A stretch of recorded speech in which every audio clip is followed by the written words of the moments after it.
Welcome to Inspiring Possible. I'm Christy Pennison, former stuck person turned therapist and dream consultant. Are you feeling stuck, overwhelmed, uncertain, or just need a little inspiration? Then I want to help you gain the clarity, confidence, and courage to create possibilities and live a life you love. Because folks, life's too short to be miserable. Welcome back to another episode of Inspiring Possible. How you doing, people? I hope you're having a great day wherever you are. But, if you're not, that's okay. Keep on trucking. Better days are ahead. But I'm really excited because this is the first time, Lauren, you don't know this, but this is the first time that I've had somebody on twice for the Inspiring Possible podcast.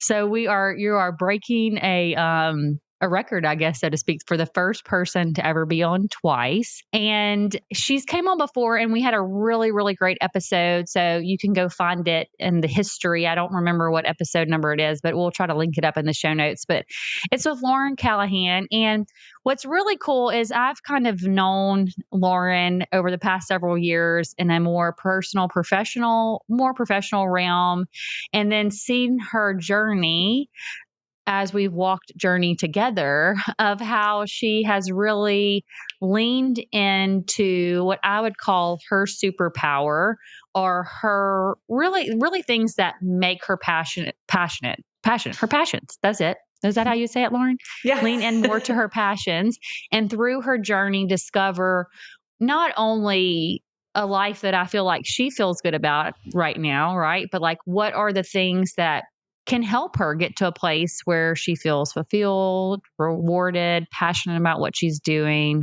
feels good about life. I know it's probably not every day, Lauren, but but at the same time, like really being able to feel better about life. And one of the things about this podcast is it's about how can you create possibilities for your life that are aligned with you and what your values are and what you would like to see for your life or what you would like to see differently. So she's coming back on today to kind of share a little bit more about where she's been and where she's going and who she's helping and why she's passionate about it. So Lauren, welcome back to Inspiring Possible. God, thank you. And thank you for that intro. And I am super excited to be back a second time, especially, you know this already, but you are truly one of the biggest inspirations that I've had for doing what I'm doing now, right? Like you truly inspired what's possible in my life. Yeah. Well, Lauren, thank you. I'm trying not to get emotional because I have a knack for doing that. Okay. Right. For those who don't know, Christy has a shout out. She's in the acknowledgments in my first book. Woohoo! Yay. Yeah. But it is crazy. And I want to highlight this point. That's not what we're going to talk about today. That I'm getting emotional. I get very emotional when I get grateful. And also when I feel that like there is an impact, right? And anybody's work that they do, they don't always think that they are maybe helping people or inspiring people. And it's crazy, Lauren, I have this podcast and it's called Inspiring Possible. And the purpose is to help people who feel stuck get inspired to, find different ways to really create a life they love and have that courage and confidence to walk into that, because it can be really scary. But, it's crazy because we don't always see ourselves that way, right? Like we don't always see that. So I really appreciate that acknowledgement. And I'm glad that I was able to inspire you. And maybe that's a good place to start, because I know I'm not the only inspiration in your life, but maybe you can tell a little bit about your journey and story, because last time you were here, I think you were about to launch your book, Couch to 50 Miles, if you hadn't done it already. And you've recently launched another book, Powerful But Not Tired, and kind of harnessing gut health, Reiki, and the Goddess First principle for deep health and healing. And so I'm just curious about, since the last time we met, what has changed in your journey since then and what led you to where you are today? When we talked on our first podcast, I had maybe not just, but I had run my first 50-mile ultra. And that was after having struggled for 4 years to run a marathon, right? So I struggled 4 years to run a marathon, finally did it, then went out and ran the 50-mile ultra, and then went out and did an Ironman, my first one, right? And then went again to do a 50-mile ultra, and then did another Ironman, and then did another It's 100K, so right? crazy to me, Like, Lauren, when you say all that stuff. Cause I mean, I just literally ran this morning and I feel like we talked about this in the first podcast. And the girl that was running with me, we were only running 600 meters, Lauren, like no joke. Okay. And she was like, all it is, she was like, the second part of the workout was going to be a strain for her, which was more lifting, which I'm like, I feel like that can do that. Okay. But she was like, but the running is really easy. And I'm like, you're like, so, she said, you yeah. just have to find your breath and it'll be fine. And I'm like, so whenever you say all those things, I just want to acknowledge you for that, because in my world over here, we all have different things that we think is hard. And I know that is hard. Like there's no Yeah, yeah. second guessing that. Right. But it just, whenever you say all those things at once, I'm like, oh my gosh, I can't even imagine. But anyways, continue on. I'm sorry to interrupt your story. Well, to validate you, there are plenty of days that I go out on, a 1 mile, 2 mile run, and I'm like, that was hard as hell. Just Yeah. so that still is there. Thank you. Thank you, Yeah. Lauren. Thank you for validating me today. But yeah, you say it's crazy, but here's the thing. For me, it was crazy too, right? And I think we might have talked about this, but I mean, it was just like 7 or 8 years ago that I was walking/jogging a mile a day, and that was tops for me. And I'm not undermining that. I mean, that was a great experience, and it was perfect. It was exactly what I needed at the time. But yeah, like I'm not immortal, right? Like I'm not that different from other people, and it was not that long ago that I was, that ultras and Ironmans were completely not on my radar. But I guess what I'm getting at here is, in that process, as far as the transition for me, when I just all of a sudden went out and ran that marathon, it wasn't so all of a sudden. It was, I had gotten frustrated, with my running, right, and had dealt with repetitive injuries and inflammation and recovery issues and all that. And so I started getting curious about gut health. I was hearing about it everywhere. It's quite a buzz, right? And, I'm hearing how the gut is like your second brain. And I'm hearing these stories about athletes who heal their gut and then they don't have repetitive injuries. And I'm thinking, well, that's good marketing. Like, what in the world does my gut have to do with my knee? Right. But I was curious enough, and I kept coming back to the question, okay, what if, like, I'm a decently healthy person, and what if the things that I'm eating and, what if my body can't receive the good things that I'm giving it because my gut is not healthy? And Christy, that was like the best question that I ever could have asked, because, I went on to find out that, I tested my gut health, which is the first thing that I do for my own clients. I remember when you were doing this, by the way. I remember when you were like, I just did this test. And okay, so anyway. Yeah. And I basically got an F, and I was like, what in the world? Lauren Callahan doesn't get an F and be okay with it. Right.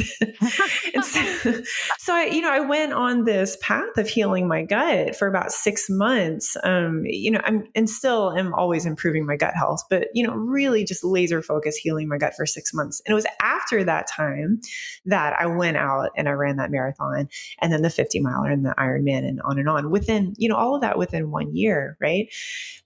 And which was really cool.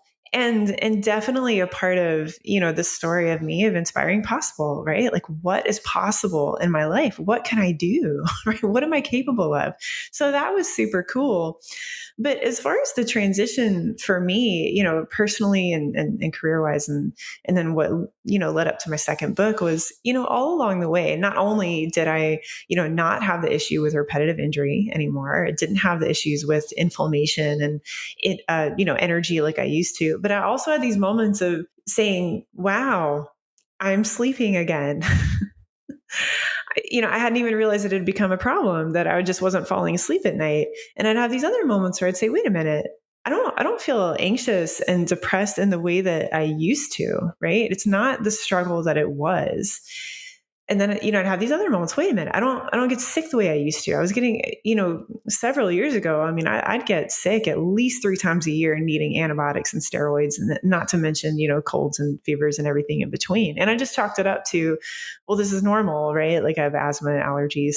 There were a lot of things that I accepted as normal. And I hear this all the time from my own clients. I'm going to the doctor and they tell me everything's normal. And Lauren, everything is not normal, right? So I hear this all the time. And this is what I experienced for myself. And, I think, the new level of health that I found whenever I discovered gut health really began making me curious, about my own clients. I mean, obviously, I was a therapist at the time. Like I worked with you and I loved therapy. I loved, helping people, with, trauma or whatever it was. But, I found over and over again that, someone would come into my office and I'd think to myself, I want to know about this person's gut health, right? I want to see what's going on there because I'd seen the difference for myself, when I tested my gut originally, the one of the most surprising things that I found was that my serotonin was super low. I didn't even know that serotonin was a gut metabolite, right? I just knew it as a neurotransmitter that's associated with your mood, right? But it was super low. And I thought, oh my God, I'm working on my own healing every day. I'm working on helping other people heal. And here I am with, physiologically this major uphill battle, with my own mood. Right. And then as I improved my gut health, that improved. I could feel it. I could see it on paper. And I thought, wow, I didn't do anything extra. Like I didn't do, more therapy or I didn't do more, all of which were really good things. But I didn't realize how hard I was making it for myself. And again, the uphill battle that so many other people were facing. So that was what really began the journey for me of transitioning into holistic health and on the way to this book, Powerful, Not Tired. Yeah. So it sounds like, and it is interesting. I always think that even with all the individuals that have came on the show before, right? I feel like, we all sometimes are best positioned to serve the person we once were, and it comes from pain. And this is what's crazy, Lauren, is that I don't find many people that are just like super happy about something in their life that they then go on to like help others with it. Right. Like, Mm-hmm. I mean, I'm not saying that there aren't people that have like super happy relationships, but I'm going to use relationships as an example, but normally maybe at one point, the ones that really help are ones that really struggled in trying to figure this out. Or, hey, I think about me. There was a point in time when I was really stuck and I felt very overwhelmed and overburdened and didn't realize there were other possibilities, which is where the passion for this podcast comes. But it sounds like for you, you are at a place where you're like, I feel like I'm relatively healthy. I'm doing all these things, but my mood's still not where it really needs to be consistently. I'm still having all of these issues in recovery when I'm, doing these ultras or Ironman or what all the things. Okay. Mm-hmm. And you're like, I have to figure this out for myself. And that kind of pain or dissatisfaction, it sounds like with, I'm not okay with accepting that this is how it's going to be. Right? Even though you didn't maybe know that it wasn't, that this was just kind of normal, like you said, it normalized it. But then when you started doing the investigation, you're like, wait, oh, I didn't realize that maybe by changing some things in my life or learning a little bit more about this, then I can really actually live better. Maybe is that the right word? What would you say? Yeah, exactly. And I mean, you hit the nail on the head there, right? Like there's so much that I had come to accept as normal, right? Like this is just midlife, right? You have trouble sleeping. This is midlife. You're cranky all the time. Or, this is midlife. You have, I mean, God, like we're women in midlife, like we have gas, bloating, like gastrointestinal issues, right? Like you just come to accept it as normal, especially when you're being told, oh, everything's normal. Blood work looks good, or, whatever it is. And, for me to just, I write about this in my book too. It's like the one thing that I couldn't just accept was hearing, oh, well, that's normal for, runners to have knee problems, right? You probably just shouldn't run. And I was like, well, no, I'm not accepting that. Right. That was the one thing that I couldn't accept. And that was, the door opening for me to, discover gut health. And then along the way found out, oh, wow, it's actually connected to every aspect of your health. Like it's very pervasive and you actually don't have to be suffering right now. Yeah. So let's kind of talk about this. Cause I know in your book that you just recently came out with, it does talk about maybe some three principles that you kind of help people through when they are feeling these feelings of maybe like, this is people tell me this is normal, but maybe I'm stressed. Everybody's Mhm. stressed, right? That's normal, right? Yeah, stressed Or and maybe I tired. can't get a full night's sleep, or maybe I cry for no reason, or have panic or anxiety or depression, even though, I've normally feel like I've been able to handle my stuff. Like, and just people overall that get to this point where it's like everybody else tells them it's normal, but they're like, but I don't want to accept this, or I don't want to continue to live this way. There may be another option. So, what are some of the things that you've kind of shared in the book about to help people move through that into a different place? For sure. Yeah. So the things that I really camp on, as you said, gut health, Reiki, and the goddess first principle. These are practices that heal and balance at the source. I just talked about how gut health, is connected to everything, right? Like it's connected to every health outcome you can think of. I've had women come to me because they want to lose 20 pounds and they, in the process of losing weight while they're eating more, they come back and they say, oh, I had this inflammatory skin condition that doesn't exist anymore because I've been improving my gut health. I mean, random stuff like that. It's because your gut is connected to everything. And so, yeah, like we camp a lot on gut health because it is just so pervasive. Scientists call it your second brain. Like it's connected to everything. It's connected to your energy, your gastrointestinal health, your immunity. Yes, your emotional health, your mental health. So yeah, we take time with gut health for sure. I test right from the get-go to see exactly where a person is at. And then we basically have this roadmap that we work through for 4 months just to improve your gut health because yours is different from mine. Everybody's is very individual. But the other two things that I've added into this practice, one is Reiki. So Reiki is an energy healing practice, and this is one that I discovered after publishing the first book. So you really don't hear about it in that one. But Reiki is an old practice, right? And traditionally, it's done in person. A lot of people are familiar with Reiki, in person with a practitioner channeling energy through their hands. But little known fact is that Reiki can also be done at a distance. Energy is not bound by time and space in the way that you and I are, and which sounds like a very beautiful kind of thing. But I mean, quantum physics says the same thing, right? So, Reiki is just a practice that allows you to heal and balance on all levels, physical, mental, and emotional. And I mean, I can tell you story after story for me and for others of the surprising kind of healing that you can experience, right? On a physical level. I mean, we're talking about chronic pain and, chronic diseases or, illnesses or just things that pop up very physically. But then also, there's some people that would really highlight that they do not have the anxiety and depression and mood things going on that they have in the past, right? Like Reiki is able to heal and balance that in a way that just a lot of other practices are not able to. So I love adding this into my practice. This is like a whole nother level of healing, for me, and that I love bringing to other people as well. And then that third one is the goddess first principle.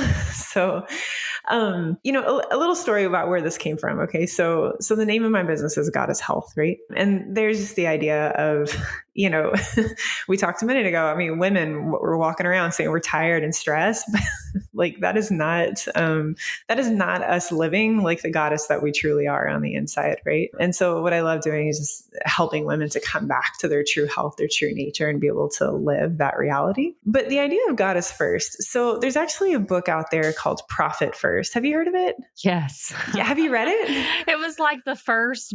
Okay, so I've met Mike Michalowicz who wrote Have it. you? Okay. Okay. And yes, he's presented at least, have I heard him present once in real life? And then I've watched a few of his things, and I've read a few of his books, but that was before I started the counseling practice. The first book that somebody recommended to me, which shout out to my optometrist friend, Ryan, who lives in Lafayette. He recommended that I think it was him that said you should read. There was a few books recommended me that I should read first because I had no clue. I mean, I was a therapist, but I and I ran in a managerial role for another organization for a while. So I like knew how to supervise and create things and stuff like that. But I had no clue at all, even though I thought I did, about the business side of things. I read the first 2 chapters. That's all I read, but it gave me a framework that really has kind of helped me along the way financially make good financial decisions. So profit first, though, it's kind of based off of the same principle that you should give, Yeah. to And yourself side first. note, Is that what I'm understanding? yeah. And like real quick, I think this is so funny because you and I have had a conversation before about, I think I said we were going to start the chapter 1 club, like, cause we're so bad about reading the first chapter of a book and never progressing. Well, it's so funny, Lauren, you would really appreciate this because I did a presentation, a few weeks ago, and I think I talked about this on a previous episode recently, where I did this presentation on like work-life harmony. Okay. And I remember I was sharing clips about this book or like the themes from this book that I had read, or I said that I'd read. And I said, I read this book. Actually, I'm not going to lie. I've never read the book. I just know the themes and the That's but so I right. talk about the book like I've read it, and I've just read, like, I've listened to an interview with the author. I'd like, and everybody just died laughing because, it's the honesty. And sometimes you are a part of the first chapter book club because you read enough to get the general gist. And then you're like, okay, my scatterbrainness or my ADHD, however you want to say it, is bringing me elsewhere. My creativity. Yeah. Well, you've got me beat here because here's the thing. I've never even read the book Profit First. Okay, I've spent about like 20 minutes with one of their coaches listening to like her spiel about it. Okay. So so you could probably give a much better summary than me. But really, guys, it's a money management thing, but we'll save the money stories for another day. I have a guest that I'm really hoping to get on soon to talk a little bit about that. But go ahead, Lauren. Sweet. I'd love to listen to it. Well, okay. So the basic understanding of profit first, which is important to understanding the goddess first principle, is that, if I were to ask any of your listeners, right, like what is profit?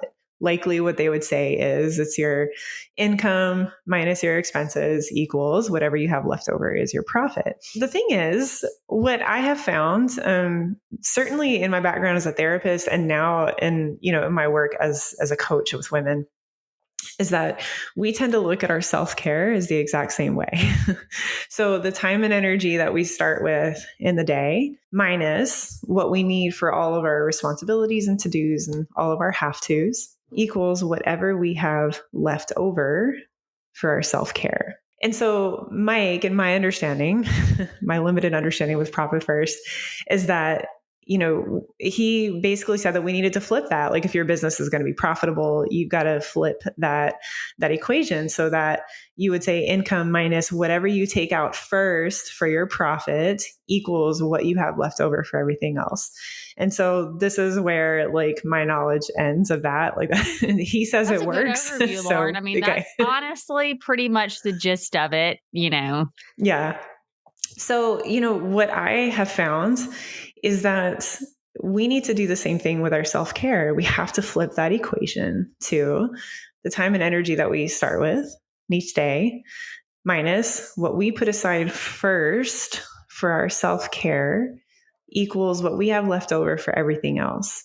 Now, here's the thing, like I'm obviously not advocating that we neglect our children. I think everybody really and truly intuitively knows like what is necessary and realistic for you for your self-care. And also the reason I can say this without, worrying that somebody who does it is going to be neglecting their children or whatever is because what I know and what I've seen with my clients over and over again is that when you flip the equation this way, that it is no longer a subtraction equation. It is now an addition equation. You start with the amount of energy that you have. And then when you add in what you devote first to your self-care, what you have left over is now actually not leftover. You have exponentially more energy and love and care to give everybody else. I think about one of my clients who she got really good at this. And here's the thing. I mean, she has like 2 young children, a husband that she loves and wants to nurture that relationship. She has a very, very high demanding job. I mean, it's not like this is somebody who just like sits back and has all the time in the world. On paper, she has no time for self-care. But, we worked to make this a reality in her life. And she got so good at it. Like, she's better at it than I am. And now, I remember the day she came to me, she said, Lauren, I am so much more present with my kids. I'm so much more present with my husband. I am so much more present and engaged at work, and I'm better at what I do now. And that is because she put this Goddess first principle into practice. Yeah, but it is so true. I mean, and you know this as well as I do, Lauren, because of all the people that we've worked with in the past and helped. I would beg to guess that the majority of people, I'm just going to put majority out there, do not operate in this flipped equation situation. They don't, Yeah. they think, or at least I think, and there could be some messaging from cultural and stuff. I mean, I remember that I used to think that sometimes taking care of yourself was like kind of a luxury, not a necessity. And so you're right. If I have time at the end of the day to go do something like exercise or do something like read a book or be able to, spend some time doing a hobby I love, or for me, I love to kayak, even though I haven't done it in a while, so it might be getting the kayak or paddleboard. Lauren, I got me a paddleboard the other day. Okay. All Or right. something like Yes. that, get out and do something, and to be able to support yourself. And it could be journaling, it could be meditation, it could be, like I said, working with a community group that you just love, whatever lights you up and gives you care, whether it be your health, mentally, socially, spiritually. I find that a lot of those things are saved if there's time, right? Yeah. That's And right. one day I will is a big thing that I hear. One day I will do that. Or even I catch myself saying, I don't have time. And then I have to remind myself, no, I haven't made time. That's really the truth, is that I haven't made time. So, how do you help people? Because this is a hard, I think, thing to break or help to a narrative to shift. Because you and I both know the more you do take care of yourself, the more you do engage in things that is life-giving and re-energizing for you, the more you are able to give to others, show up better in your responsibilities, show up better in your relationships. But how do you help people make this shift? Because I mean, it sounds really good in concept. It's even like the Real Profit First book. Like, it's a good concept to take out this and then just be able to deal with just this much expenses and make a business is essentially what the profit first model is for, run on these expenses. But what we live in a consumer society that loves to consume, spend, do those things. So it's the same way with our self-care. How do you help people really realize and take some small actions towards flipping this equation? I'd say the very first thing is just getting the mindset that self-care is not selfish, that self-care truly is one of the most selfless acts that you can do for other people. So certainly, my focus is, deep health and healing, right? So when we talk about the Goddess First principle and self-care, one of my first priorities is that, like if I am working with you, that you are, the most deeply healthy, healed person that you can possibly be. Okay. Do I care about your children? Yes, but like not in the way that you do, right? Or, not just your children, the people in your life, like your career, the things, the organizations, the activities that are important to you. Do I care about those things? Yeah.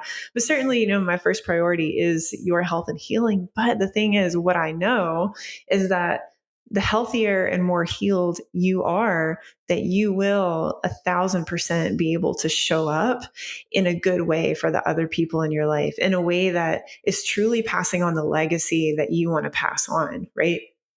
So it's making that mindset shift that self-care is not selfish. Yeah, well, let's talk about this real quick, Lauren. What is the cost? I'm curious your take on this. What is the cost of people not prioritizing their Bitterness. self-care? Yeah. bitterness and your health going down the tubes, right? I'd say both. So maybe, looking at all levels there, mental, emotional, and physical. The client that I was talking about just a minute ago, she originally came to me because she said, she knew that she was at the point of living her life for everybody else, like making sure everybody else was surviving. Right. And in the process, she was, completely losing herself, and she could see herself 20 years down the road, just being like old and bitter and, not being able to do things with her kids the way that she wanted to. And she completely flipped that script. Remember, on paper, she really did not have time for any self-care, but she made it, she created it.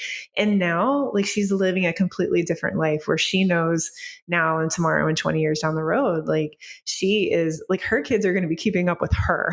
Right. Yeah. And the people at work that she cares about, they are better served because she is caring for herself. Yeah. Sorry. I'm forgetting the original question that you asked that went on a tangent. No, you're right on. And the reason why I thought about that question, the question was, what is the cost of not taking care of yourself and not engaging in self-care, whether it be seeking help for your gut health, whether it be prioritizing, your mental health, which are all related, people, it's all intertwined, believe it or not. Okay. Yeah.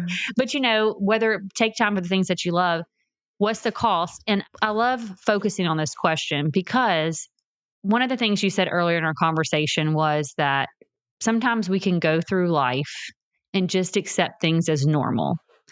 And everybody has to deal with this. Everybody goes through this stress. You can start to think, well, life is just hard. And you know what? Why am I complaining about life? Because it was harder for people on the Oregon Trail.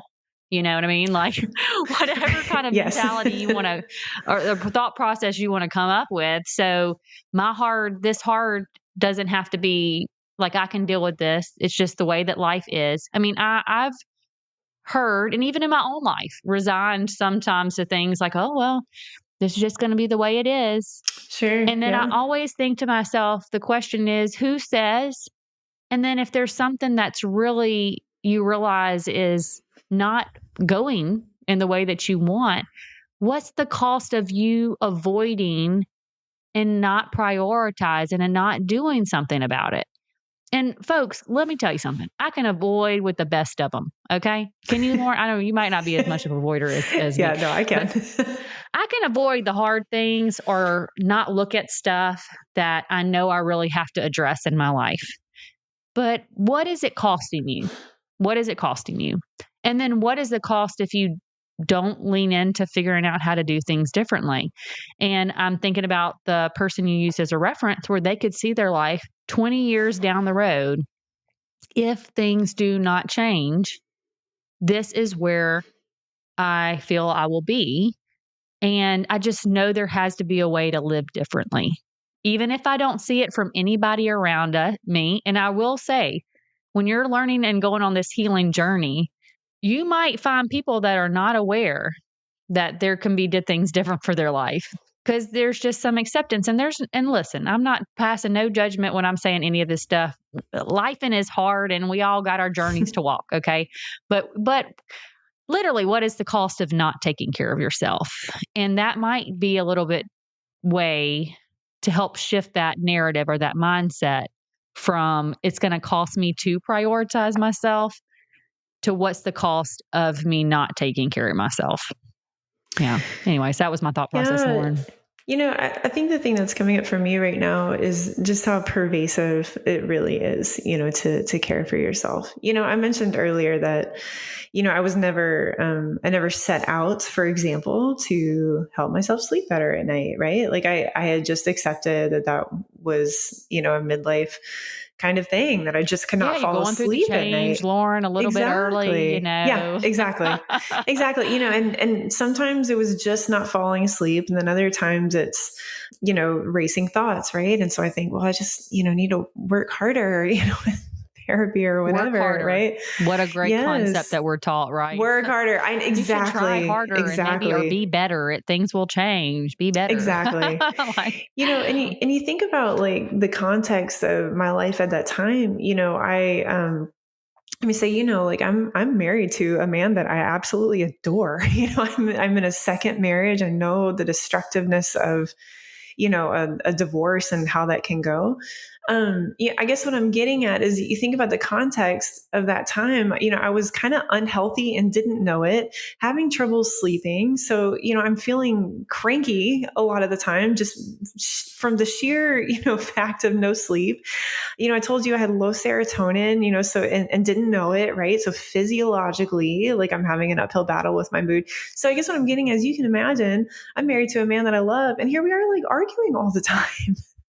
And I'm, what in the They're like, world? So, this is not what I envisioned this relationship to look like. yeah, exactly. And people that know me, that's hard to imagine. I mean, because you see me and my husband, we're like perfect for each other, right? But here we are. I was experiencing, health issues that I would not have ever realized were health issues. So then on the other end, when I have improved my gut health, I'm sleeping better now. My mood is better. So you can imagine No among all, arguments. yeah, among all the other, health benefits and everything in my life, like energy and sleep and all the things, like, yeah, actually, we just have a better relationship now, which is, of course, exactly what I want. Like, it's so pervasive. And then later, oh my God, like when I began a Reiki practice, I had no idea the level of like mental and emotional healing that I could experience and that a lot of people experience with Reiki. And then again, it's that whole, any sort of like relational distress. I mean, I would say it mostly just disappeared. And I had no idea that it was possible. And so I guess what I'm getting at is like, when we're talking about just pursuing your health, like this is so much bigger than like, okay, I really want that ice cream and I'm not going to have that ice cream today. Or like, this is a bigger picture of It's not you. restrictive. It's how can I Exactly. open it's an Exactly. abundance type of thing. Like, how can I Yes. unlock whenever you're telling me all these things, what's coming up for me is, how can I unlock the things that I really want in my life, whether it be quality of my relationships, whether it be quality of my health, whether it be being present, like you said that that client was able to do more with my loved ones, whether it's pursuing my passions, whatever it is I'm unlocking not only healing, but then unlocking of what could be. And I really feel like that is just powerful, and it's getting yourself versus that restrictive mentality. I need to stop doing something. It's more of that opening mentality or abundance in my mind mentality of like, what can I let go of to be open for whatever comes my way, And anyways, that's just my thoughts there, Lauren, my thoughts. Yeah, I love how you just even using those words like letting go of, Mm. whatever, right? Like that's a big focus. And, my Reiki practice, it's one thing I encourage my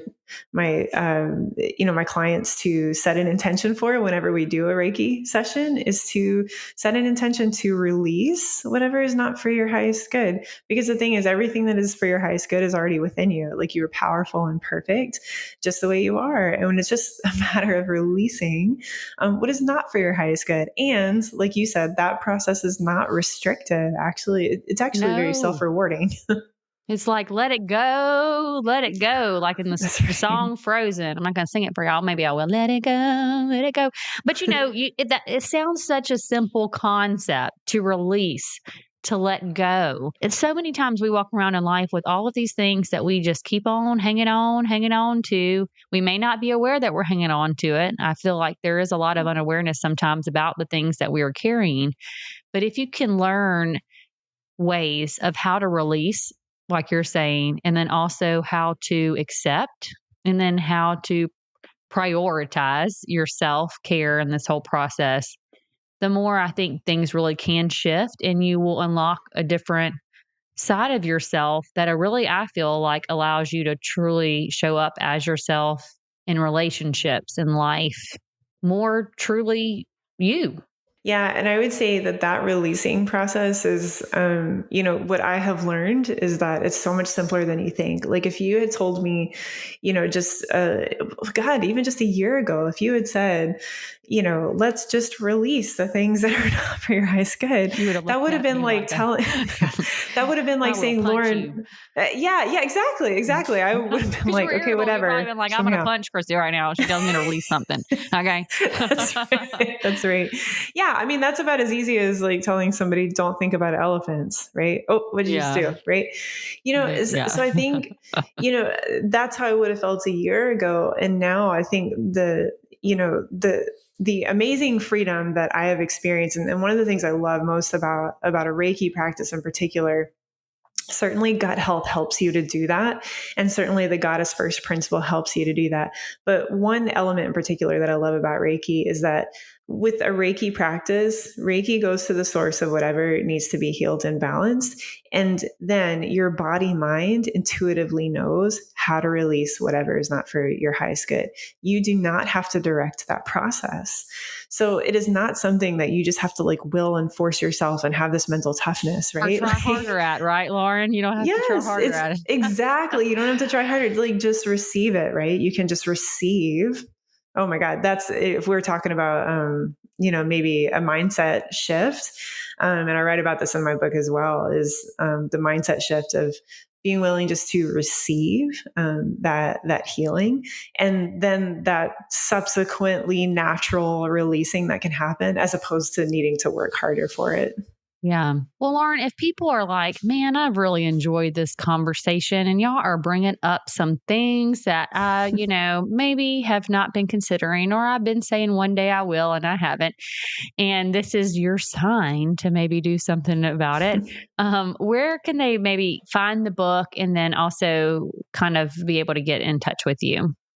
For sure. So you can just go to my website, goddesshealth.org, and you can get a copy of my book on that website. I do give a little opportunity for an individualized gut health roadmap, at least to get you started. So you can check that out. But yeah, goddesshealth.org is where you can get a copy of that book for sure. All right. Well, guys, y'all go find this book. I'm going to go find my gut roadmap right now because Lord knows my gut probably needs some help.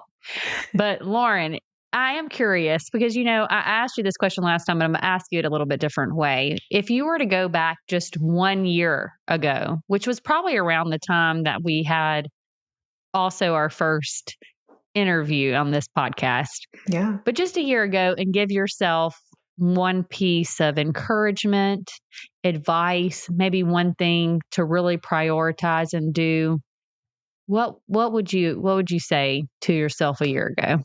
You know, I think that I would say something along the lines of what we were just talking about. Like, you don't have to work harder and you don't have to figure it out. That you can actually just receive these healing practices. Yeah. You don't have So to just be like the super smart person who knows exactly how to figure out and fix. There's nothing to fix. It can be Yeah, a be matter of open to receiving. receiving. Be Yeah. open to receiving. Well, Lauren, I just want to acknowledge you because, you really have, I think, been a good example of inspiring possible, or just kind of somebody who has really taken their own journey of healing and then figured out what are the things that were really transformative for you, and then was able to say, okay, how can I then support others through that healing process as well, so they can really live life in the way that they feel good about, and they can release some of these things that are really, they may have said this is normal, but I want to feel differently, and really found that healing and able to really show up more present and purposeful in their life. So I just want to thank you for doing that, because I think, we all go on our own journeys, but one of the things that I will encourage you as a listener is that if you are starting on this journey to create possibilities for your life, whether that be through healing, whether that be through setting intentions or goals, one of the things that you'll find is that you can also be a light for other people who may have not started that journey yet. And so, one thing, I know, I'll leave y'all with one thing to think about at the end of these episodes, but one thing I just want to encourage you to do today is just release. release and be open to receiving, because you never know what may feel normal today may feel really different tomorrow. And a life of abundance in many ways can be waiting for you if you just take the time to prioritize yourself and do that what is it called? Top down equation. How do you call it? The goddess first. What do you The call goddess it? first principle. Goddess first principle, and be able to just prioritize your self-care and your self-healing, because I think what you'll find is that you'll actually show up more better in your life and for other people that you love. So until next time, guys.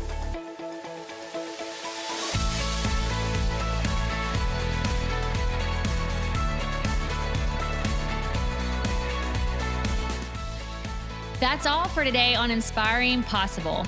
If you found a little inspiration today, please go on over to iTunes, Spotify, or wherever you tune in to listen to leave us a comment and rate us. Also, make sure and link up with me at inspiringpossible.com to get the free Dream It, Write It, Do It workbook. And don't forget to follow us on social media and share this with anyone who needs to be inspired. Remember, if you can believe it, it's possible.